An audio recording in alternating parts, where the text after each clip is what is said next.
أهلا بكم في المحاضرة التانية في كورس الدروب شيبينج والإي كوميرس. احنا كنا اتكلمنا في المرة اللي فاتت عن الفروق ما بين الإي كوميرس والدروب شيبينج، وإن في فروقات كتير ما بينهم. والأغلب الناس بتفهم إن الدروب شيبينج كده أحسن، وإن الموضوع يعني خلاص أنا ليه أجيب مخازن، أنا ليه أجيب بضاعة، أنا ليه أعمل القصص دي كلها وليه أحط رأس مال كتير. لا، أنا أشتغل دروب شيبينج على طول. فلا، هو مفيش حاجة أحسن من حاجة، ده ليه مميزات وليه عيوب. وزي ما الدروب شيبينج بيشيل عليك او بيشيل من عليك وجع الدماغ في حاجات كتير جدا زي إدارة المخازن وخدمة العملاء والشحن والضرائب والشركة والقصص دي كلها، فالدروب شيبينج ليه عيوب تانية هنتكلم عليهم واحدة واحدة. أول حاجة طبعا هي المنافسة.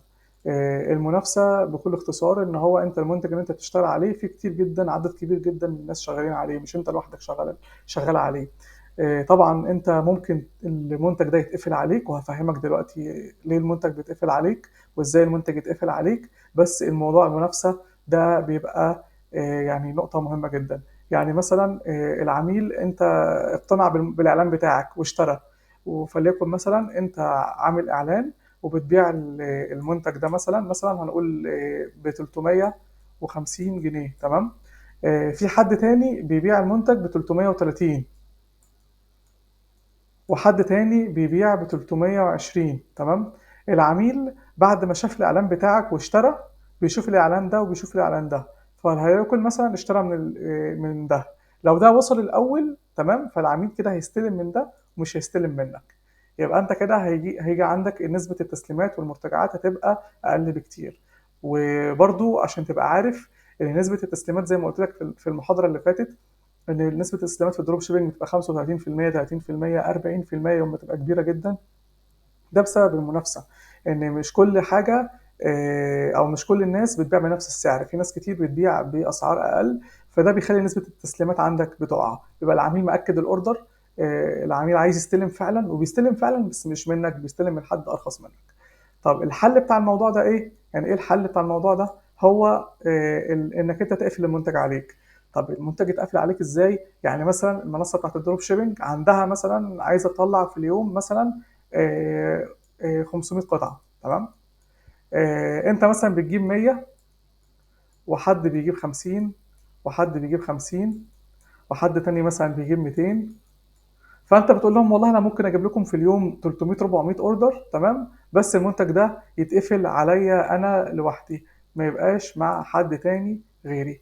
المنتج ده يتقفل عليا انا لوحدي بس. فساعتها الناس التانية خلاص مش هيشوفوا المنتج ده، وانت بس اللي هتشوف المنتج ده، ويبقى المنتج ده منتج برايفت ليك. طب لما المنتج بيبقى برايفت ليك تقدر تسعر براحتك، وتقدر تعلي حملاتك براحتك. فلما انت تعلي حملاتك وتحط هامش ربح اعلى، لان انت مفيش منافسه عليك، هتقدر تحقق المعادله الصعبه ان انت تحقق مبلغ او مكسب كبير من المنتج ده.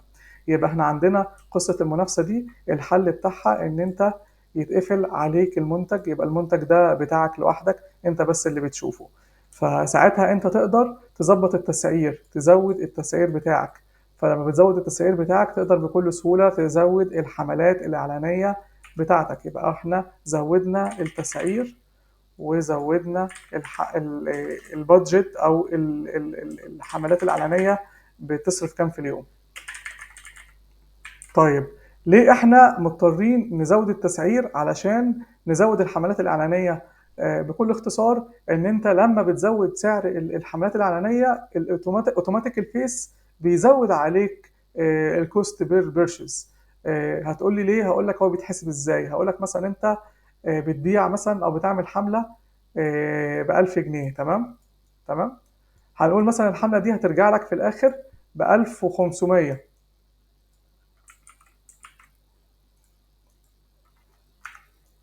1500. طب انت لو عملت حمله ب 10000، هل ده معناه ان انت هتجيب 15000؟ الاجابه هي لا. يعني مش هتجيب لك المبلغ ده، لكن هتجيب لك، او اللي هيحصل معاك ان هي تجيب لك مثلا 13. هو بالنسبه للفيسبوك انت هنا كسبت 500 جنيه بس، ده المكسب بتاعك. لكن بالنسبه له هنا انت كسبت 3000 جنيه، فهي مش بتقاس بالنسبه. هي ما بتقاسش ان هو هنا كسبت 50% فهنا لازم تكسب 50% لان هتكسب مثلا 30%. فهو بيبص لك ان انت كسبت 3000 مش 500، فانت بالفعل هتبقى كسبان اكتر. فعشان كده الكوست بير بيرشيز بيظبط، بيعلى معاك. طب ده ليه حلول؟ ليه حلول بس انت يعني هتقلل الموضوع شويه. يعني 13000 ممكن تكسبهم 14 13 ونص، لكن عمرك ما اللي انت هتكسبه من 1000 جنيه هتعرف تحققه ب 10000. انت ممكن يعني تزود النسبه دي على قد ما تقدر، بس عمرها ما دي هتبقى زي دي. يعني عمرك لو حققت هنا 50%، عمرك ما هتعرف توصلها لهنا برضو 50%، ده مستحيل. تمام. فانت هتضطر ان انت تزود الحملات الاعلانيه. طب انت لو بتزود الحملات الاعلانيه وفي ناس بتنافسك في السعر، فبالتالي انت مش عمرك ما هتعرف تبيع، فانت هتخسر اصلا. فبالتالي انت دي عيب خطير في الدروب شيبينج. لكن انت لو المنتج بتاعك وبرايفت، انت اساسا هتقدر تظبط التسعير بتاعك. لان انت عشان تبقى عارف بس، تاني مشكله هي التسعير. التسعير ده لان المنتج مثلا لو هنفترض ان قيمته 100 جنيه جمله، تمام، يبقى ده الجمله بتاع المنتج اللي بيتجاب من المستورد. تمام. ده بيزيد عليه ايه؟ بيزيد عليه التاجر اللي بيشتريه، القطاعي او التجزئه، بيزود مثلا عليه 50 ويديه لسيستم الدروب شيبينج. تمام.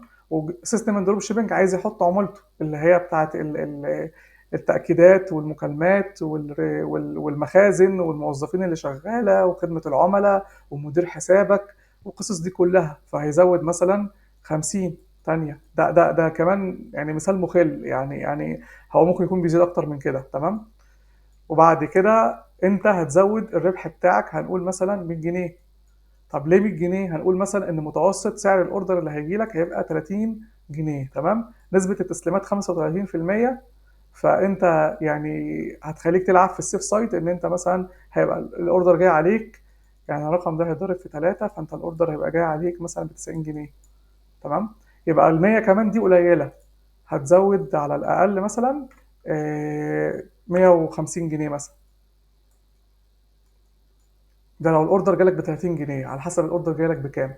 فاحنا هنيجي نجمع 100 و50 و50، ادي 200، ادي كده 350. فانت هتبيع في الاخر ب 350. تمام. فانت بتبيع 350 جنيه. طب تعالى لو انت بتشتغل اي كوميرس، هيحصل ايه؟ هيحصل ان انت هتضيف ال100 بتاعتك دايركت. تمام. ما هو انت هتاخد من المستورد على طول، وهتاخد القطع بتاعتك. مفيش ال50 دي ولا مفيش ال50 دي، انت هتحط ال100 بتاعتك على طول، مش كمان 150. ليه بقى؟ لان انت عمر ما سعر الكوست هيبقى عليك 90، هيبقى عليك اقل. عشان انت بتبيع اصلا. تسليماتك هتعلى. احنا قلنا فوق ان تسليماتك بتقل بسبب حاجات كتير. تمام.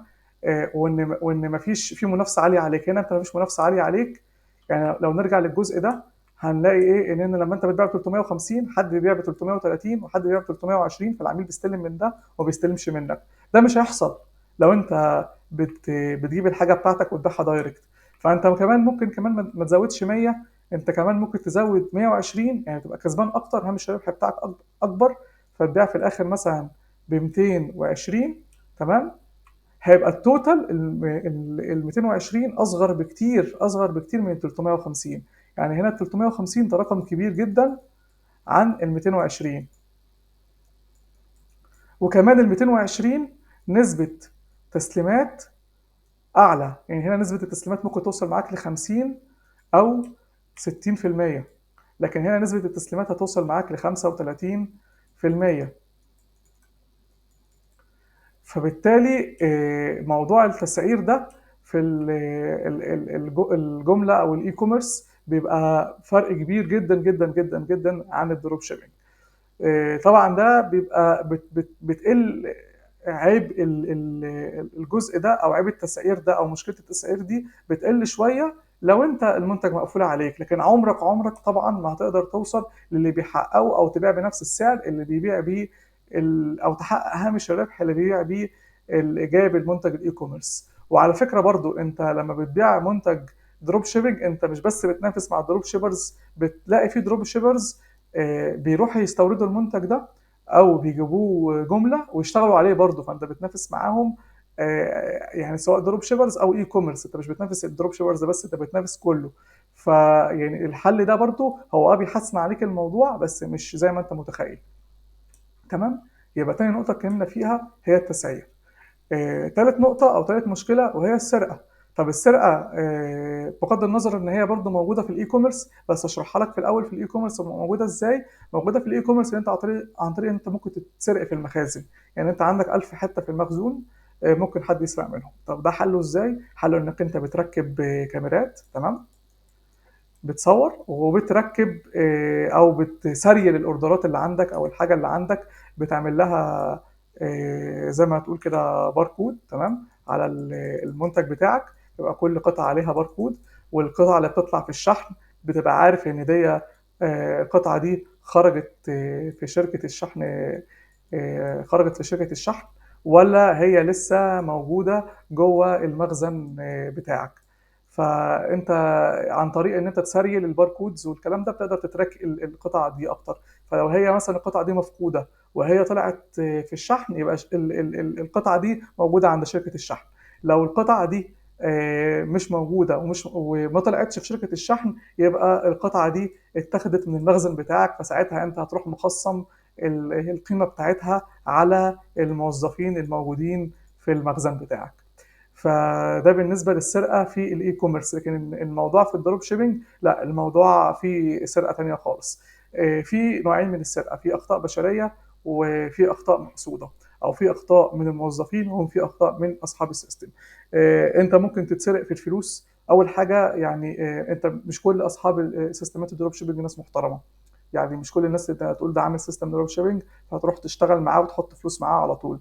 يعني مش دايما كده. في ناس بيتسلم مثلا انت جايب 100 اوردر، تمام، اللي اتسلم منهم فعليا مثلا 40 مثلا، يدي لك فلوس 30، يقول لك اللي اتسلم 30. هتعرف ده ازاي؟ هتلاقي ان ال 40 دول مثلا جايين من 60 اوردر اتاكدوا. هتشوف بقى ال 60 اوردر اتاكدوا 40 استلموا، هيتفضل 20،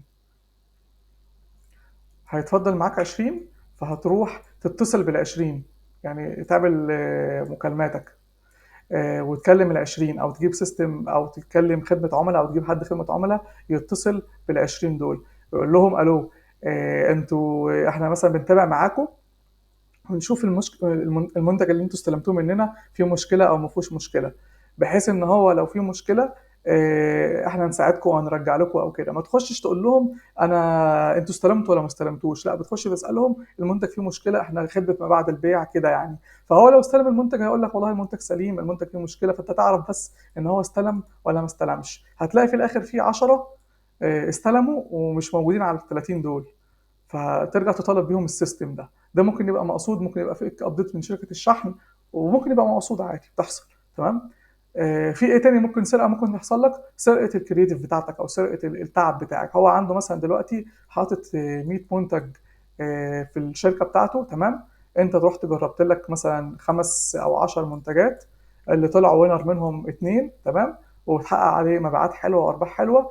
جه هو في الاخر شاف الاعلان بتاعك، راح بقى صاحب السيستم شاف صفحة الهبوط اللي انت عاملها، تمام، وشاف الاعلان بتاعك اللي على السوشيال ميديا اللي معمول على الموبايل، وشاف الاعلان بتاعك، تمام، فراح سرق الاتنين دول، وراح عملهم هو وباعهم بسعر اقل، عشان هو طبعا حاطط هامش ربح ليه بيقدر يقلل في السعر احسن منك. وراح كمان عمل ايه؟ يعني المنتج اللي انت تعبت فيه ده كمان راح هو عمل عليه قفل، يعني قفل المنتج من عليك عشان انت ما تشوفوش، يبقى المنتج عليه هو بس، واخد الاعلانات بتاعتك وصفحة الهبوط بتاعتك وراح اشتغل بيهم. فيبقى انت دي نوع من انواع السرقة. هو ما سرقش منك فلوس بس سرق مجهودك، وده بيحصل، وانا سمعت مشاكل كتير زي كده حصلت. تمام. في ايه تاني؟ في اخطاء بشريه، زي مثلا ان السيستم يعني في الدروب شيبنج في عدد اوردرات كبير جدا جدا جدا جدا، ففي سرقه بتحصل عن طريق اخطاء بشريه او موظفين موجودين. لانك انت في الاي كوميرس في الاول وفي الاخر عدد طلباتك اقل من عدد الطلبات بتاعت السيستم الافيليت او الدروب شيبنج، فالخطا عندهم بيبقى اكبر، فده بيتعرض ليك في الاخر او بيرجع عليك في الاخر ان انت فلوسك بتنقص او بيتاخد منها او بتتسرق. يعني الموضوع مش ملائكه، احنا مش بنتعامل مع ملائكه. في مشاكل كتير بتحصل وفي حوارات كتير أوي هتحصل. فأنت ممكن تتسرق في عدد الطلبات وممكن تتسرق في الكرييتيفز بتاعتك والتستنج اللي انت عملته. يعني انت مثلا هنا عشان تجرب 10 منتجات وتوصلهم في الاخر لاتنين، انت صرفت فلوس كتير جدا جدا جدا في التستنج، تمام؟ او تعبت عشان تلاقي المنتجات دي، وتعبت عشان تعمل اعلان، جربت اعلان واثنين وثلاثه واربعه، وجربت لاند واثنين وثلاثه واربعه عشان توصل للنتيجه دي اللي هي شغاله كويس، يجي هو ياخدهم على الجاهز ويقفل كمان المنتج من عليك. ففي ناس كتير بيحصل لها كده، ويعني بتبقى يعني لو سمعت هو بيتكلم زي هيصعب عليك من كمية القهرة اللي انت ممكن تتقهرها لما يحصل معاك حاجة زي كده، تمام؟ ف... فطبعا انت لو شغال اي كوميرس مفيش الكلام ده كله، مش هتتعرض ليه خالص، تمام؟ تاني حاجة او اخر حاجة وهي عدم الدوام. الموضوع مش دايم، المنتج موجود النهارده مش موجود بكره، يعني مش موجود على طول. مش زي لما يبقى المنتج بتاعك في ناس بتبقى شغاله على منتج واحد، هي منتج واحد شغال عليه على طول. على فكره التجاره الالكترونيه يعني في ناس بتشتغلها او بتشتغل دروب شيبنج على سكيل كبير جدا. يعني انت تعرف ان مثلا شركه زي جوي روم او اورايمو، او ايه تاني في مشهور في الالكترونيات في السوق وبيدي ضمان غير جوي روم واورايمو، وفي كمان كاردو، تمام؟ كل دول كل اللي بيعملوهم ما عندهمش مصانع الكترونيات اصلا، ما عندهمش اي مصانع. فهم بيروحوا الصين، تمام، وبيطلبوا عدد قطع كبير، ما بيبقاش 1000 ولا 2000، بيبقى مثلا 100000 قطعة، تمام؟ في المقابل ان هو يعمل حاجة اسمها وايت ليبل، او الدبليو ال وايت ليبل. ده ان هو هيطبع لهم اللوجو بتاع شركتهم على العلبه او المنتج ده، وبيرجعوا في الاخر هنا يبيعوه. ده يعتبر نوع من انواع الدروب شيبنج او التجاره، وهو بيستوردها ويعمل لها وايت ليبلنج. يعني موضوع الوايت ليبلنج في الدروب شيبنج ده مشهور جدا. في دروب شيبنج موجود ان انت بتاخد المنتج بتعرضه على اي باي وانت اصلا جايبه من امازون. يعني المنتج بيبقى على امازون وانت بتروح حاطه على اي باي وبتحط الهامش الربح بتاعك، ما بتعملش اعلانات، ما بتعملش اي حاجه، هو بيطلع على اي باي عن طريق ان انت بتحسن السيرش انجن اوبتمايزيشن او الاس اي او بتاع اي باي. ف... فده نوع من انواع برضو الدروب شيبنج، وفي الوايت ليبلنج وفي حاجات كتير. بس هو موضوع عدم الدوام احنا بنشرحها او الافليت ماركتنج في مصر، ده حاجه موجوده. يعني اللي هو انت بتجيب منتجات موجوده عند حد تاني وبتبيعها، فهي موجوده النهارده مش موجوده بكره، غير لما انت تكون انت المستورد بتاع الحاجه دي او انت اللي جايبها جمله. فالحاجه دي دايما معاك وبتطول معاك، او يعني ما بتتحرقش عليك. فده باختصار العيوب بتاعه الدروب شيبنج. طب هل كده بقى الاي كوميرس احسن من الدروب شيبنج او الدروب شيبنج وحش او الدروب شيبنج كويس؟ الحقيقه لا خالص. يعني ده ليه مميزات وعيوب وده ليه مميزات وعيوب، وده بيرجع ليك انت حابب تكمل في مين فيهم. بس انا في رايي ان انت لو بدات في الدروب شيبنج الاول وتاخد خبره في التسويق والتجربه هتعرف تكمل، بس تكون حاطط الحاجات دي في اعتبارك، ان انت عارف ان في منافسه، تمام؟ فتحاول ان انت مع الوقت تقفل المنتج عليك. عارف ان في تسعير فما ترفعش في تسعيرك قوي. عارف ان في سرقه يبقى تجيب ناس تراجع على الطلبات اللي ما اتسلمتش. عارف ان في اخطاء بشريه هتكتشفها لما الناس تراجع على الاخطاء دي. عارف ان في سيستمات ممكن تسرق مجهودك، فبالتالي انت تكون عارف تختار انت تتعامل مع مين وما تتعاملش مع مين. يعني مش ما تثقش في اي حد، لازم تختار سيستمات موثوقه وتجربها، وتبقى دايما برضو اللي قدامك ده تفترض سوء النيه لحد ما يثبت العكس. يعني انت لو ما اتعلمتش حاجه من الكورس ده كله غير جمله ان انت تفترض سوء النيه لحد ما يثبت العكس، ابقى انا بص فخور بيك وفرحان بيك. يعني ما تبقاش ساذج، افترض دايما سوء النيه حتى فيا انا، افترض سوء النيه في الكل، تمام؟ يعني لحد ما انت تدور على حاجتك وتعرف هي اتسرقت فين وراحت فين، وتفضل ما تبقاش نايم على ودنك، تبقى عارف ومصحصح. لان اساسا في سيستمات بتجرب بس تسرقك مثلا في جنيه، تمام؟ ولو انت سكت بيخلوهم اتنين، بيخلوهم تلاتة، بيخلوهم 10. لو انت من الاول اول جنيه قفشتهم وقلت لا ده يعني، ولو بتراجع اصلا على الطلبات او عرفت الكاستمر سبورت بتاعك او مدير حسابك ان انت بتراجع الطلبات دي، يعني ما بتسيبش حاجه تعدي عليك، وفي خدمه عملاء بتتصل بالناس وبالكاستمرز بتوعك وبتشوف معاهم كل حاجه. فساعتها هو مش هيعملوها معاك اصلا، يعني مش هيجربوها معاك اصلا عشان سمعتهم. بس انما انت سكت، فتستاهل بقى إيه إن أنت تاخد على دماغك. المفروض دي إن دي يعني دماغك، وده شاكوش. ما علينا يعني. أنا كنت بحب الرسم بس رسم زي الزفت. بس فأنت لازم تبقى مصحصح من الأول. فدي بكل اختصار العيوب بتاعة الدروب شيبينج. تمام. واحنا مع بعض واحنا بنشرح هنتعلم ازاي نتخطى العيوب دي مع بعض واحدة واحدة. فأنا مش من الناس اللي عايزة يعني أعشمك أو أقول لك إن الموضوع جميل ووردي واحنا داخلين على جنة، وإن أنت أسبوع وسوف تحصد الملايين والكلام ده. أنا ما بحبش أكذب عليك في أي حاجة. أنا عايز أقول لك العيوب قبل المميزات عشان تبقى عامل حسابك عليها. مفيش حاجة ما فيهاش عيوب، مفيش حاجة ما فيهاش منافسة، مفيش شغل أو بيزنس من غير أرق وقلق وتوتر. وإن أنت تتعب في حاجتك. تمام. ده هتلاقيه مفيش حاجة شغالة. يعني احنا مش قاعدين في الجنة أصلا يعني. بس ففي نفس الوقت انت كفايه ان انت هتكون بتتعب وتتوتر في حاجتك. انت ممكن تكون بتتعب وتتوتر وتتعب اعصابك في حاجه مش بتاعتك، لكن انت هنا بتتعب وتتوتر في الحاجه بتاعتك. تمام. وهتبقى مستمتع وانت بتعمل ده. فصدقني الموضوع مش سهل. الموضوع فعلا عايز تركيز، عايز وقت، عايز متابعة، عايز تشغيل دماغ، عايز صحصحة. تمام. عايز ذكاء، عايز مثابرة. تمام. بس في نفس الوقت انت العائد ده هيبقى عائد كبير. ياما في حاجات انت بتتعب فيها كتير جدا جدا جدا والعائد بتاعها وحش. يعني انا مش حابب اقول يعني امثله بعينها عشان ما بقاش بجرح حد او بفكر حد بحاجه مر بيها او ظرف مر بيه. بس يعني ما يعني انت ممكن انت مع نفسك تتخيل كده دلوقتي انت قد ايه تعبت في حاجات كتير وفي الاخر ما جابتش معاك. فانا بقول لك على حاجات هي مش مريحه، هي فعلا متعبه وفعلا مجهود هيتحط، بس هيجي عليك عائد قصاد المجهود اللي انت بتحطه ده.